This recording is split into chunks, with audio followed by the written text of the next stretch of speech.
Oh my goodness, I did everything. I operated the printing machines, operated the backups, and I did programming as well. So I was self-taught. At that time, in that platform, it was RPG, right? Yes. Yes, that's right. So I learned RPG because in college, they only taught me COBOL. Right. Right. And Fortran. So RPG, I said, what is this? RPG. Oh my goodness.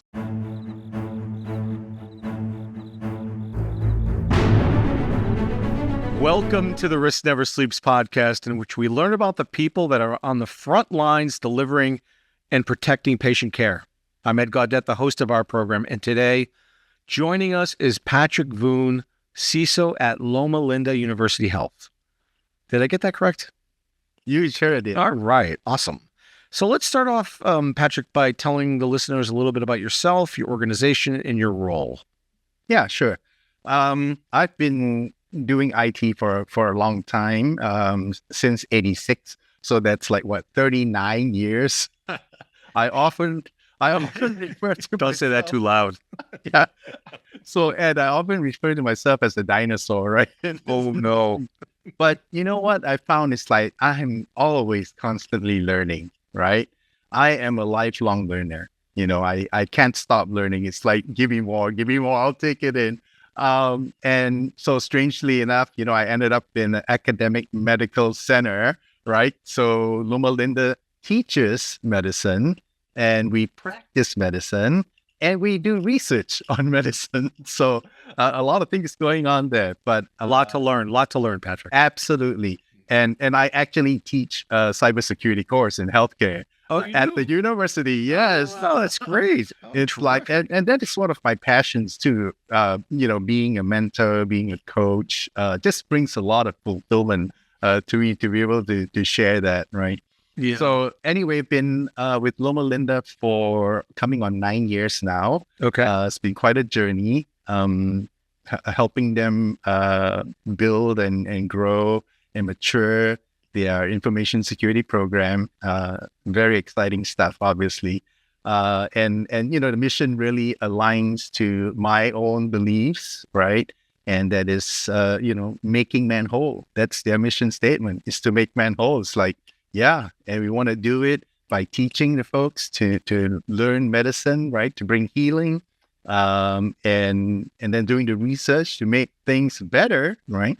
And then, of course, actually delivering patient care. So very meaningful to me. I often share with some of the younger folks. I do share at the local universities. They invite me in to their cyber camps, right? And I'll share with them. I tell them, you know what? For me, it's a calling to be in whatever I'm doing here at Loma Linda, right? That's important because if you don't love what you're doing, you might want to find something else different. Amen. Absolutely. It's not just something to make ends meet. No, I'm beyond that point, obviously, having done this for 39 years. So that's what's so great about healthcare. I don't think you could come into healthcare without connecting with the mission, the shared mission that we all have. Even on the vendor side, we share that mission alongside of you. Yeah. And you know what? It's funny you bring that up because one of the things I always tell vendors that we're looking at, bringing in, helping us, implement their solution or product is that you have to be willing to partner with us. Because number one, we have no money. I have, not enough budget. I have no resources. Our profit margin is basically nil, being a healthcare provider, right? If you're a healthcare plan or a healthcare insurer, you have the bucks, all right? You can afford. So I tell them, you go charge those people more, but you come be a part of our mission and help them, right? I love that. And you have that dual mandate. You have that faith-based mission as well. Yes. The medical one, which is... Exactly. So I'll tell you what, Ed, I did consulting for a number of years, right? And it was great because I love helping the variety of clients, okay?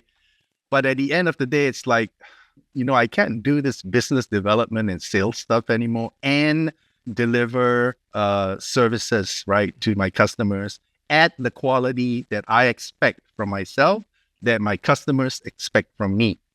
right? So I said, and the funny thing is, Loma Linda was one of my customers, my clients. Ah, at Agile or? I was at Agile. Yes. I was giving them the services, right? Nice. And so it ended up, I presented a 3-year roadmap and I said, you guys really need to have someone lead this. Nowhere did I imagine they were gonna, ask me if I wanted to take care of that, right? I love that. I did do a little research about your background, starting off as a programmer system analyst, right? And you've worked at Kaiser, you've been a security architect in a number of places.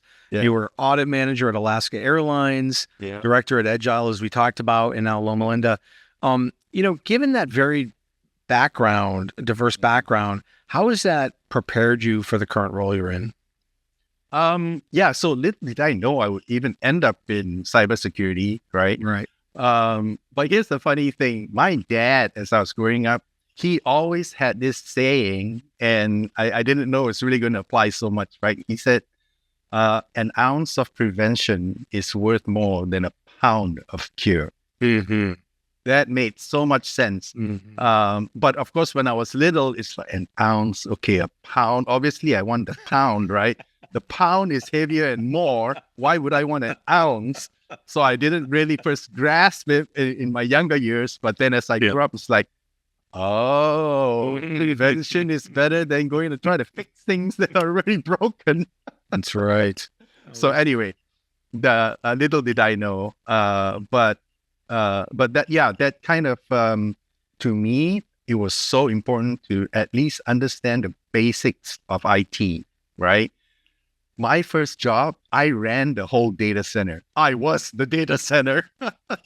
Now, granted, it was like a mini computer, right? Yeah. IBM 36. If you remember those things. I do, yeah. They competed with the digital VAXs, the DEC VAXs. Yeah.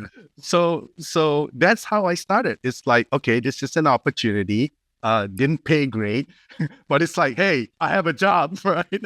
Yeah.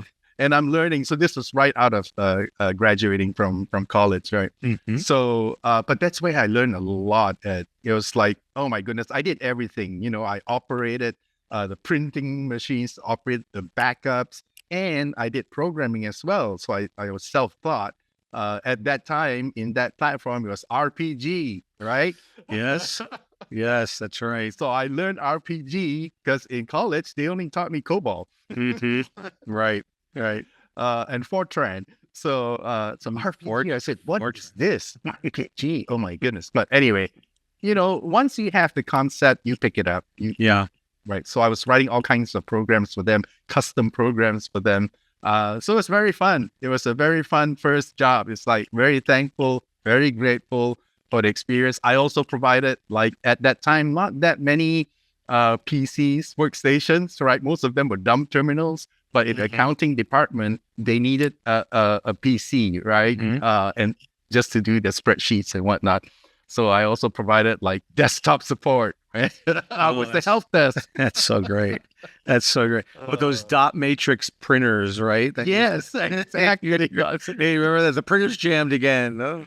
Hey, please stop. You're bringing back like PTSD for me. Yeah, no, we sounds like we came up during similar times. You remember the compact 6 machines that were like sewing machines, big heavy things you'd carry around.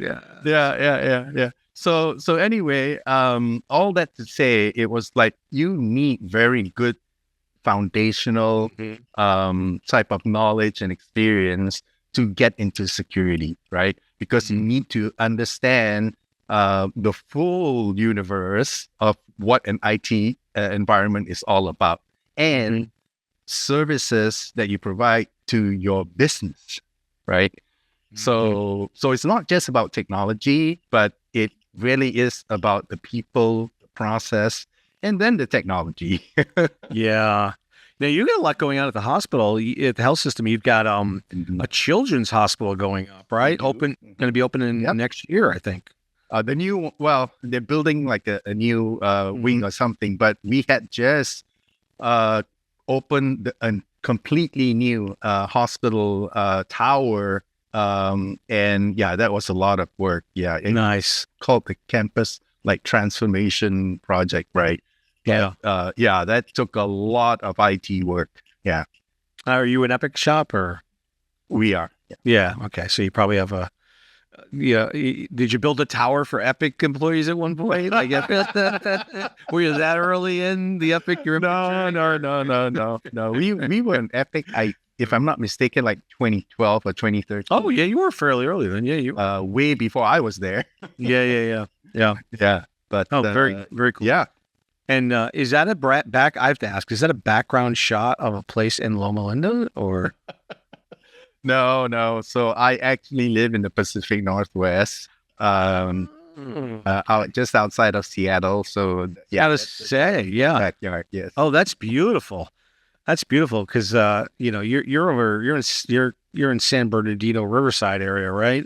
Right. Inland Empire. Yep. Yeah. Yeah, And last time I was there, that's Route 10, isn't it? Is that Route 10?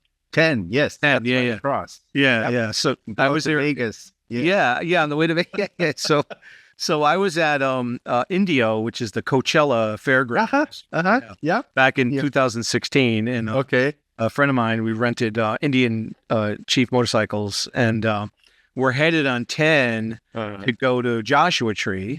Yes. Yeah, which is that right off 10. And the winds were so bad. That whole area is like Yes. 40, 50 mile an hour gusts of wind on a bike. Forget it. So we quickly turned around and we figured that wasn't a good idea.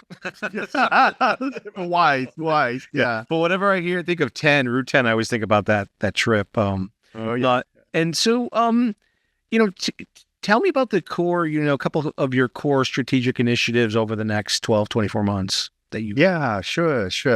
I mean, one of the things, the way I approach, just because I've led a consulting practice, right, is always look at what some of your challenges and issues are, or gaps, another way to say it, and then figure out what you need to fix, right? So I would say the top two initiatives that when I first joined Loma Linda was putting together a formal information security program, right? The CIO was basically wearing the CISO hat. They had a staff of 2 security folks taking care of the entire organization, including the CIO, probably. Don't tell him that. No, but as you can imagine, it was all reactive. Yeah. It was constantly fighting fires, putting out fires. That's like no time for strategy, no time for planning, right? And so that's why when I did the final assessment, I think it was the 3rd year I was doing the assessment for them, the CIO asked me, can you just like develop a roadmap for us, right? So I did develop a 3-year roadmap for them and said, yeah, you really need to have someone come in, lead this function, build it up, mature it, and go from there, right?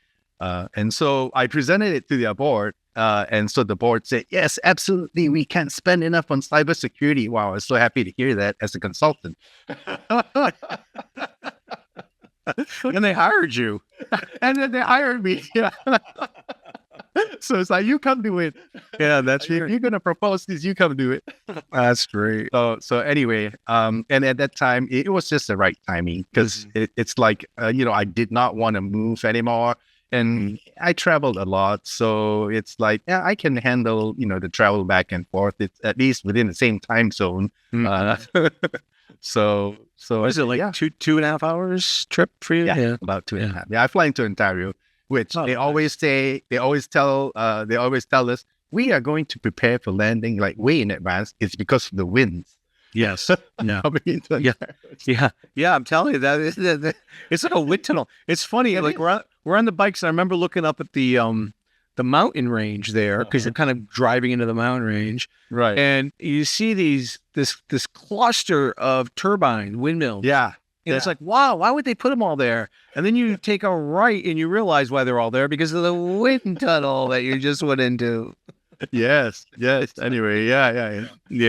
Oh my goodness. Pretty part of the world for sure. It is. Yeah. Well, Seattle's nice too. I mean, I love Seattle. Oh yeah, I had just moved it up to where I'm at now. You can see waterfront. So it's like, oh, I really don't want to move down. Yeah, I know. You know, That's just great about tech now. You can really work from anywhere. yeah. And, as long as you're willing to travel back and forth I think it works out well. And are you in Seattle, the city, or are you outside? Are you looking Outside. No, I would not want to live in the city. Yeah. I did a lot of traveling up to the Kirkland, Bellevue area to see Microsoft. And Yep. So I was a consultant at Microsoft for a long time. Oh. While I was with Agile, working with their GRC. Were you in Redmond or? practice. Yeah, Redmond. Oh, okay, cool. Yeah.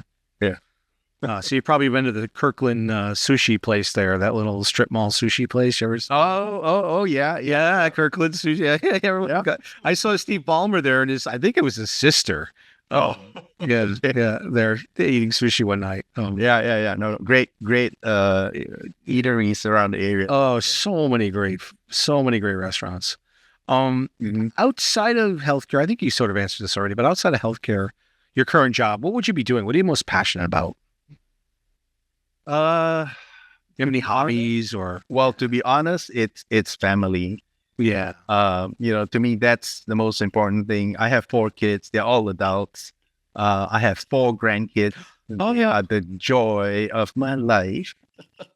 We just had our first grandson. Oh, okay. Yeah. Okay. I know. I didn't want to become that person, but I've become the person that is like doting over my grandson, taking pictures, and look, you smiled. No, that was gas. That was it was gas.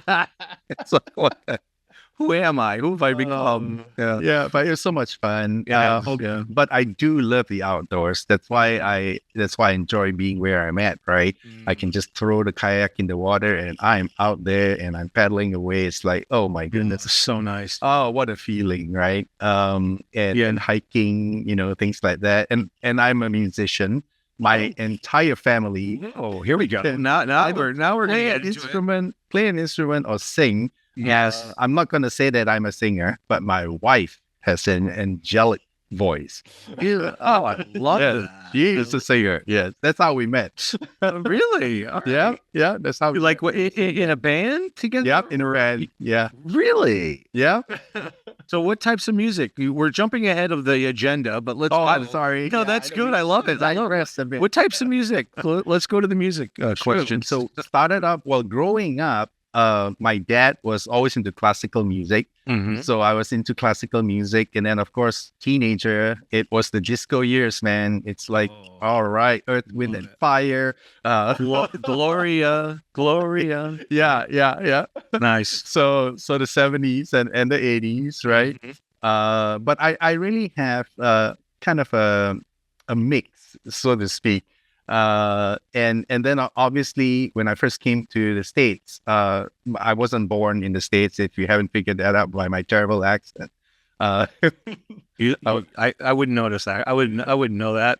Okay, then I've been too Americanized. So. You have been.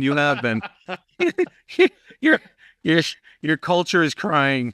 I know. It's like, why did you leave us? Why did you leave us? Yeah, well, I was born and raised in Malaysia. Malaysia, okay. Yeah, so my passion in terms of food is like spicy, right? Flavorful Asian foods. But anyway, what was I talking about? We're on music. But we can go to food too. Okay. But what instrument do you play?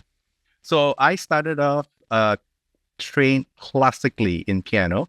Oh, nice. My parents, being Asian parents, all children have to go through some kind of formal arts type of training. So I did 4 years with the Royal Academy of Music from England, from London. Patrick, that's serious stuff right there. That is serious stuff, right? And that's why I hated it. It's like... I hated it. You asked me to study music. You asked me to practice music. Yeah. It's like, I am not having fun. No. I'm like a 9-year-old, 10-year-old, and you're asking me to do all this stuff.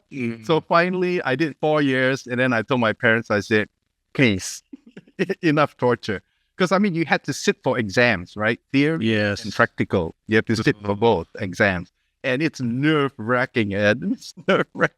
We can imagine. Yeah. So anyway, 4 years of that, and I said, okay. And so they said, all right, fine. You can quit. You quitter. You quitter. Yeah. That's how Asian parents tell you they love you, right?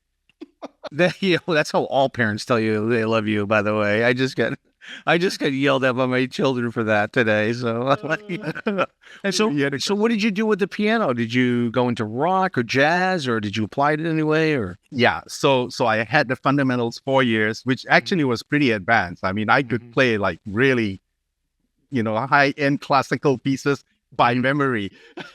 wow. But then I lost all of that. It's like I completely dropped it. And then as a teenager, I said, I wanna learn how to play the guitar. So I taught myself how to play the guitar. Autodidact. So I did classical guitar. I did, acoustic guitar, taught myself. And that's how I got into the band when I came over to the States for my college, my university. I ended up going to church, being active in that church. And then the guys there, the college guys, we say, hey, why don't we like start a band, right?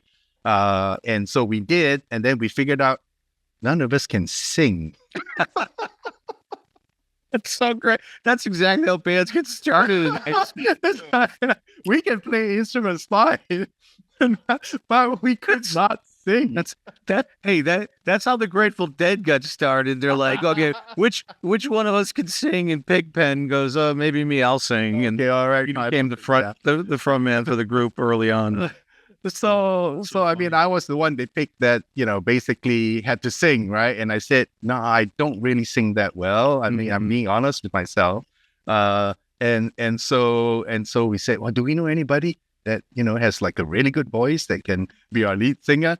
And so one of our band members, he was going to college with my wife at choir. Oh, mic drop. There you go. There we go. Yes. White woman joining all Chinese guy band. Don't what?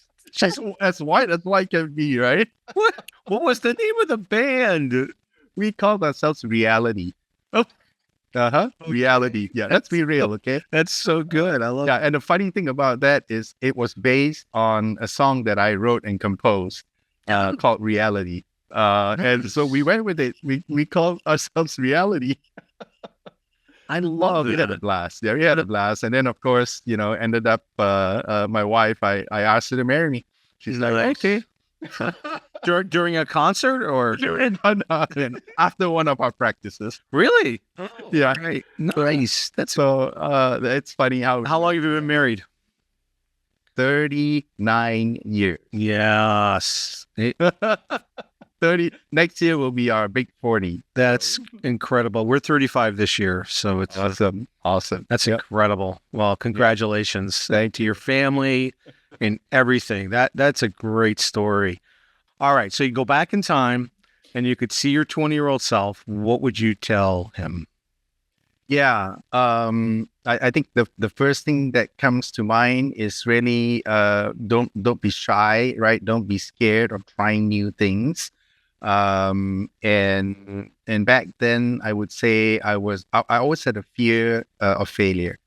So don't be afraid to fail, right? We all make mistakes. You're not going to grow, if you don't make some mistakes and learn from the mistakes, right? And then don't be afraid to take risks. That's kind of all related, but you can stay safe. But I can tell you it's not going to be as rewarding as if you do take a risk and then you reap, the rewards of that, right? You go somewhere where you maybe never even thought you could imagine going, right? So I'll tell you, I never imagined growing up that I would be doing what I'm doing today, having the opportunity to throw a kayak in the water and go out, and find peace and calm and wholeness for myself. That's the other thing that as a CISO, anybody that's a cybersecurity practitioner, they can tell you it is not a stress-free job. No, it's not. No. So, one of the things I appreciate working at Loma Linda is that not only do we want to come in on a project, I'm talking IT type stuff now a bit, come in on a project on budget, on time, right? Or maybe even under budget and way before the deadline, like that's ever happened. So not only that, but every member on the team needs to come out of that at the end whole. Okay? I don't think many organizations can promote or support that kind of an approach or mentality, right? Because if you look at, like when I was a consultant, it's like, yeah, bring in this revenue. You got to bring in so much, and you got to beat that. We'll beat that person down. We'll take as much as we can out of that individual, and then we'll just, push him aside and let him. Right. And if he's not producing anymore, yeah, fire him. Fire him. Exactly. Yeah. I love that. So it's much more of a mind, body, spirit approach. Absolutely. Absolutely. Culture. And I love that. Yep. And look, I recognize, working for this kind of healthcare organization, like I said, you're not going to be paid the big bucks, okay? If you compare yourself to like high tech, right? Mm-hmm. Or finance or retail. But, again, this is my calling. Why would I go do something else and make more money when it's not going to be fulfilling? Yeah. Dirty little secret. I don't make a lot of money either. So no. But you're doing what you love, right? I am doing what I love. We're doing no question, Patrick. No question. I'm doing what I love. I may leave that in. I don't think I'm going to edit that. I'm going to leave that. All right. Couple more questions. This is the Risk Never Sleeps podcast, so I have to ask you this question. What? I'm obligated to ask you. You're obligated, right? What's the riskiest thing you've ever done? You're going to laugh. It's not related to cybersecurity. Oh, good. So you want to hear this? Yeah. I want to hear this. I love it. It's actually a life lesson that I shared with my senior leadership team, my peers, and my CIO. So last year was the first year I went out crabbing during crabbing season, right? So like right out there in the picture. Yeah. Okay. So I have this inflatable boat and I got this motor. So I was very excited. Got my crab baskets at Costco. Yeah, the local Costco here sells crab baskets. Really? Of course they do. Of course they do. What wouldn't they sell? That's right. So I went out there and, the first few trips, wonderful. And then as the season went along, I noticed my inflatable boat was not inflating. Oh no. So there were a lot of leaks, right? And there were multiple chambers in the boat. And like almost every chamber was leaking, right? But that wasn't going to stop me, okay? Because I wanted to go out there and get my crabs, okay? I want to get my limit. And so there was one weekend, it was stormy. Storm was coming in, high winds, high waves. You're a maniac, Patrick. I am. Why did you get on the boat and go? Exactly. And so what ended up happening, I brought an inflatable, a battery-powered pump with me because I knew I couldn't be out there long without having to inflate all 4 chambers. It's like, this is ridiculous. You should have, anyway. Yeah. No, I get it.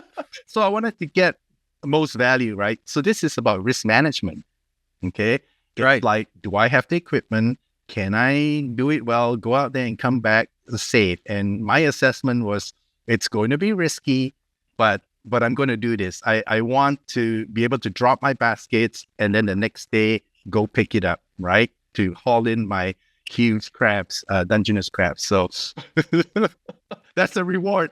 Yes. If you make it back alive. If you make it back alive. Yeah. And so that's what happened. And I went out there. I could not keep the boat inflated, right? And then so I started manually paddling. And even then I could not because the waves were just too strong. The current was too strong. So my wife was like looking out at me, and she's like, Watching you drown. yeah, it's like, he is going to drown. I'm going to get his life insurance. I'll be fine. No. So she was very concerned, right? Yeah. And so thankfully, our neighbors, they were also watching. Everyone's watching you. Everyone's watching. Look at that fool! Look at that fool! There he goes again, pumping up his boat. How long will he last? What's the over-under on him coming in? Everybody was like talking for me, but fortunately, believe this or not, there was a naval rescue officer with our neighbor. And so she said, this looks serious. yeah, he said, we better go out there and haul that guy in. Whoa. Yeah, so they took their boat out, Yeah. threw me a rope and hauled it in, right? So here's the thing, Ed. On the way in, I said, hold on, I haven't dropped my basket yet. Stop it. Stop. Did you catch any crabs on the way back? No. So usually I drop it and then just pick it up the next day, right? Oh, got it. Okay, now remember, my boat is leaky. Yeah. Okay. So that first time that I went out, I didn't have time to put on my motor. So I just paddled out that first time, right? That it was a Saturday, I think. And then so Sunday, I said, okay, now I have to go out and haul my crab baskets in. And this time I go, okay, I'm going to make sure I take the time to put on my electric motor so that I can scoot out there quickly and haul it back and scoot back, right? Well, unfortunately, that didn't work either, Ed, because the motor burned out. The motor burned out. I got there and the motor died. What the? Somebody's trying to tell you something, Pat. I know. That's when you look up to the sky and go, oh, okay, all right. A little too risky, in fact, downright stupid. I understand. But so what happened? So I hauled my, I hauled my 2 baskets in, and then I found out the motor wouldn't start. So I had to start paddling again.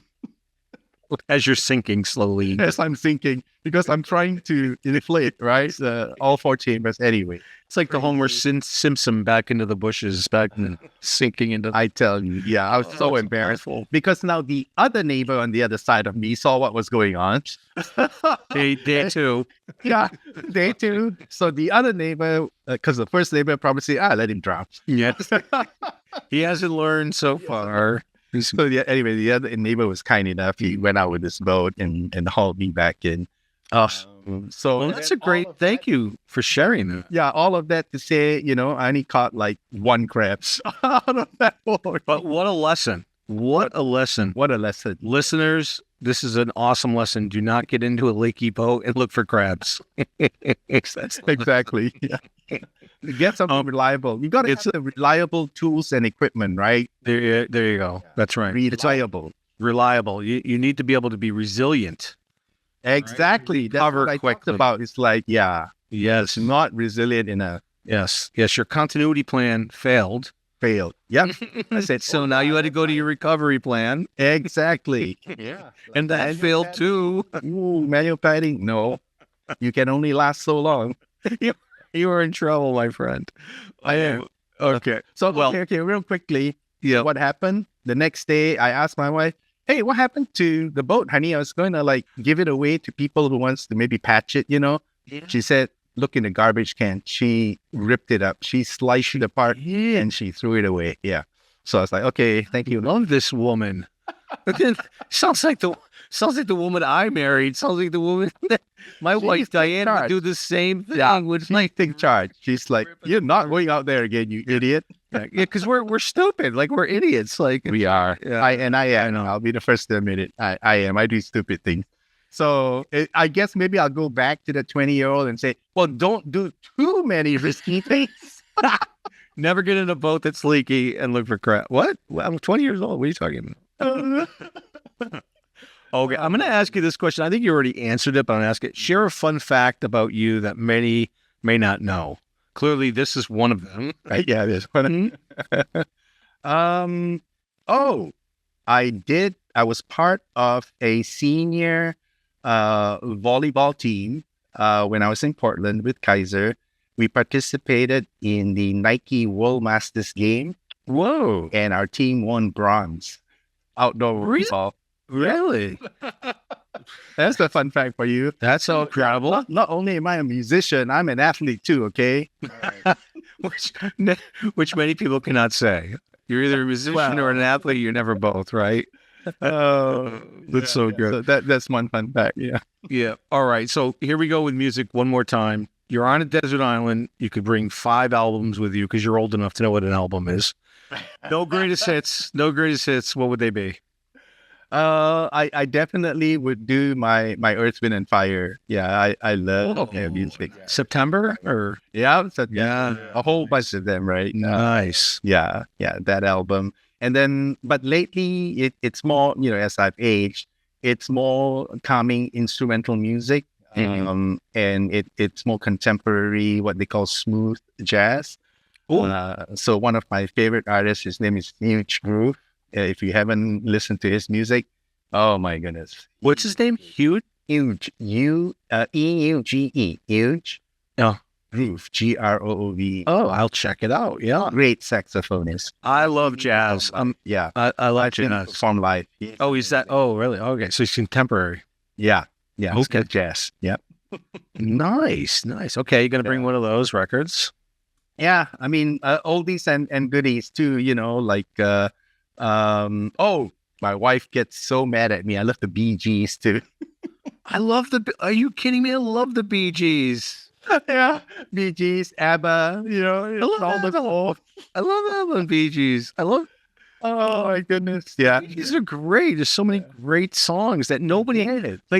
There's so many great songs that the Bee Gees sang. Everyone thinks of Saturday Night Fever. Right. That soundtrack, right? Which is incredible, but they have such a great set of songs that came up through the 60s and 70s. 60s, 70s even. That you'd be like, oh, that's the Bee Gees? Oh, they were supposed to be like the equivalent of the Beatles in the Right. Exactly. Yeah. And of course I love the Beatles too. Yeah. Love the Beatles. Yeah. How about modern day? Any modern day pop rock? No, not too much about, smooth jazz is about as modern smooth jazz you can call that.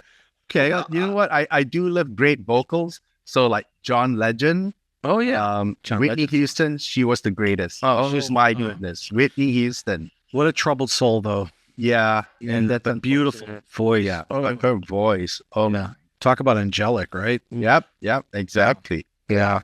Well, I'm a Grateful Dead. Awesome. I love the Dead. You love everything about, and the Dead are jazz and country and everything. They're potpourri of melting pot of all types of Americana music, everything else in between. So okay, good. Well, I love to meet a fellow fan of the music. So one last question. You said you love to be a mentor. You love to teach. What advice would you give to your class that wants to get into healthcare or cyber? I think always be curious. Always have healthy skepticism as well. Mm-hmm. In other words, just because something is done one way today doesn't mean that you can't revisit it and think of better ways of doing it. Right? Always improve. Continuous improvement. That's a big thing. And the other thing I would say is it's never about someone doing something wrong or bad or making a mistake in terms of, your teammates. It's about, let's look at the process. I'm a very process-driven person, right? Yeah. You have to do the root cause analysis. Well, why did that happen? Mm-hmm. Why did he make that mistake? And 9 times out of 10, you go back and you say, if we would have done this process differently, that mistake would not have been made.